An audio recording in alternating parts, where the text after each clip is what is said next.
What's up guys, welcome back to the channel. Today we are doing some overclocking. Yes, that's right, the age-old topic that's been discussed and exhausted through and through, but we're going to talk about it again today. And there's a couple reasons why. The first of which is because I'm just curious to see how good this frickin' video card is at overclocking and how fast it is, really. This is the Galax GTX 1070. This is their EXOC, or Extreme Overclock, which is very hard to get in the US, actually. I was only able to go to the Galax store. I had to go there and purchase it and have it shipped all the way from China or Taiwan or wherever it comes from. So it's not a very talked about card. However, it is gorgeous, it's completely stunning, and it's supposed to be a pretty damn fast GPU in terms of GTX 1070 speed. So today we're going to be overclocking that, as well as the Core i5-6600K that's in the build that we have here. Of course, this looks a little bit familiar. This is December's PC of the month, the Epic RGB build, and yes, that was the best name I could come up with at the time. I am sorry. But the other reason why I want to talk about overclocking and how it impacts frame rates in terms of gaming performance is because there are probably a couple of you guys out there who are relatively new to PC building or new to overclocking in general that might still be on the fence of whether or not to go ahead and manually tweak the settings in your system or your BIOS in order to crank up the frequencies on your various components. So hopefully by the end of this video you guys will feel a little bit less intimidated by overclocking while seeing what kind of performance gains it offers at no extra cost to you. Now, while I'm not touting this video as a guide or a tutorial by any means, it should help you guys understand just how easy it is to overclock your system while also understanding its impact on gaming performance. That said, before we dive in, just a quick little tiny disclaimer. Make sure you understand what you're getting yourself into, the risks involved with overclocking, and how overclocking a component in your system might affect your warranty with the manufacturer. Every manufacturer is different, and there's a number of components from different companies that can be overclocked, but they each have their own set of terms of agreement and operating standards, so make sure that you do your research before actually diving in and tweaking anything yourself. So make sure you avoid voiding things that you don't want voided. On that note, let's go ahead and take a quick look at the specs we're rocking here in the RGB build. Go ahead and watch that video, by the way, if you haven't yet. We're rocking an S340 Elite from NZXT. That is the chassis all of this hardware is laid inside of. We've also got an Asus Z170 Deluxe motherboard rocking a Core i6, wow, Core i5-6600K on the Skylake platform. That's being cooled by a Kraken X52 240mm liquid AIO. Additionally, we've got 16 gigs of Corsair Vengeance LED RAM at 3000 MHz, a 1TB Crucial MX200 SSD with Windows 10 and all of our applications loaded up on there. And we've also got, I believe, an 850 watt power supply. Don't quote me on that. There's a power supply shroud, so I can't see it, but at the end of the day, it doesn't matter. It's a power supply. Who cares? So let's go ahead and reboot the system. We're going to boot into the BIOS this time, and I'm going to give you guys a quick little glimpse at my overclock settings for our 6600K in there.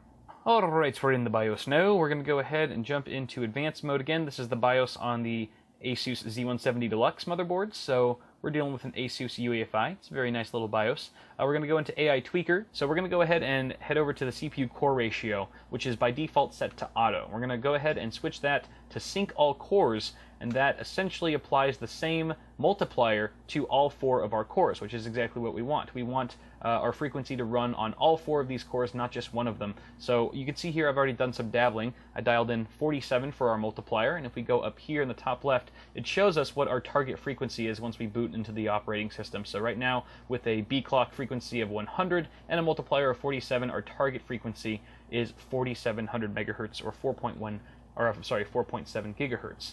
Then we're going to have to change the voltage as well. Now our CPU core voltage is by default set to auto. We're going to switch that to manual, and you can see I've already dialed in 1.4 volts here, which is the minimum voltage that I found necessary in order to run this chip at 4.7 gigahertz stably.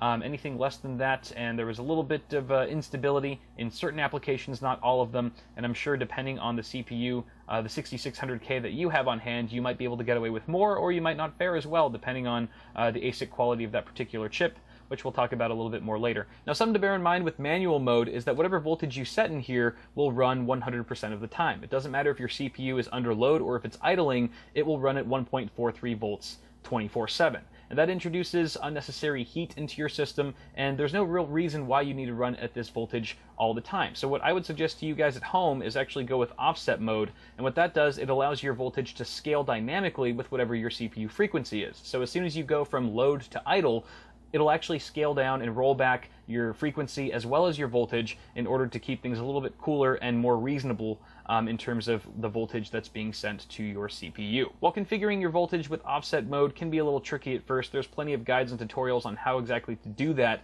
but for the purpose of this video and just to keep things simple so we can jump right in, we're going to stick to manual mode at 1.43 volts. We're going to go ahead and save our settings, boot into the OS, and run a quick little stability test.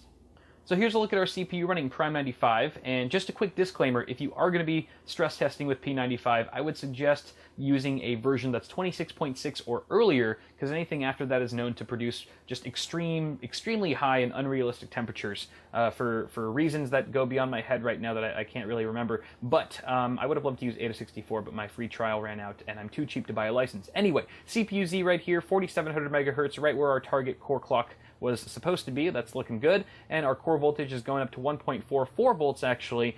Again, this is a high voltage for you to be running at 24/7, but for the purpose of this video, that'll do just fine.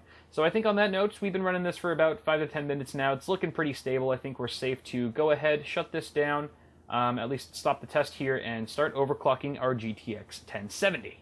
Alright, so I've got Unigine Heaven 4.0 running in the background here, and we've got MSI Afterburner open as well as GPU-Z.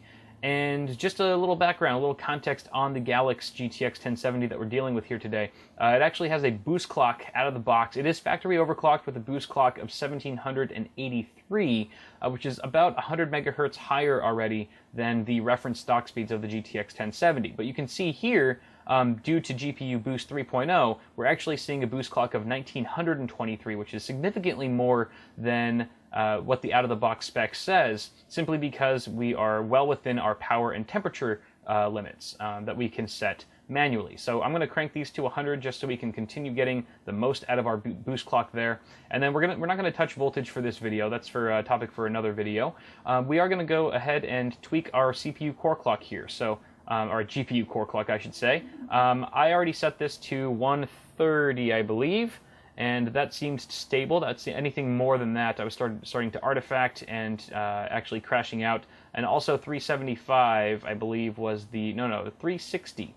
I can just type this in. 360 megahertz on the memory clock was the highest clock there that I was able to achieve. Fan speed on auto. We're going to go ahead and save that. You're going to see our boost clock jump up from 1923 to hopefully something more impressive than what you see here. Did I apply that correctly? Boom. All right, there it is. So now we're running at just over 2 gigahertz on the GPU core clock and 2181.6 megahertz on the memory clock. The GPU temp is also going to go up a little bit just because we are running the card a little bit faster now, but still 76 degrees Celsius. Oh, 77.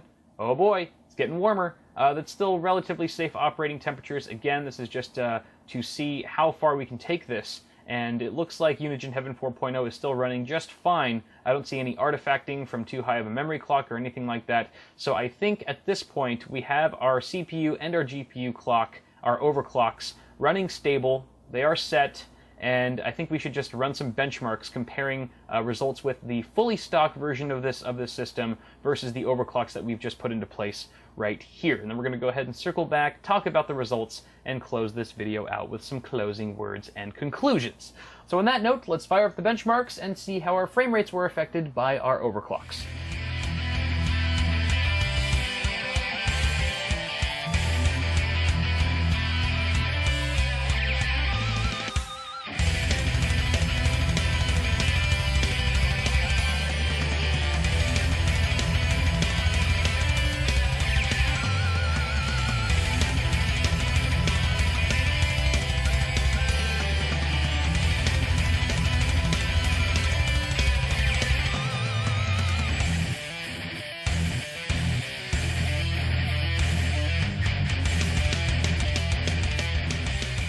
Alright, so there you guys have the numbers, and clearly every single game that we tested saw some kind of benefit from simply overclocking our system.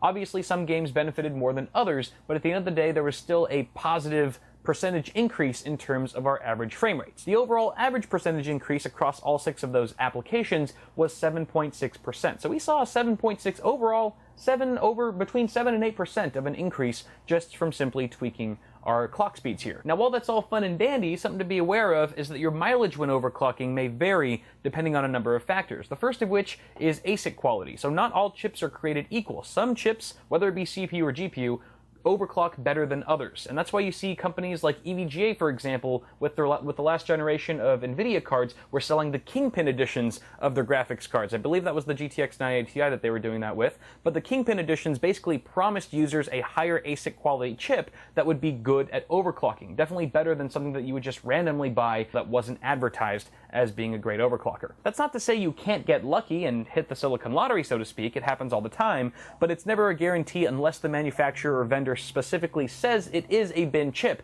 and granted, again, you will be paying a premium if that is the case. Another contributing factor that helps determine overclocking potential is your cooling situation. So if you have an Intel or AMD stock cooler, you're not going to be able to get away with the same clock speeds that we hit today. Heat is essentially the arch nemesis of computer hardware. And if you're increasing your clock speeds and your voltages, you're making your system run faster and work harder, which produces more heat. And if you don't have the adequate or proper cooling solutions put into place, then you could run into things like thermal throttling, which is when your hardware actually exceeds its safe operating temperature and thus has to automatically dial back or dial down the clock speed in order to get back into that safe thermal zone. Pushing your system to the limit without proper cooling can also cause your system to shut itself down as a failsafe in order to prevent any kind of physical damage from happening on your hardware. So always make sure you stay cool, stay in school, and don't be a fool. I'm gonna go jump in the pool. But with that said, guys, I think that's enough Kyle ramblings for one day, so I'm gonna leave you guys with this.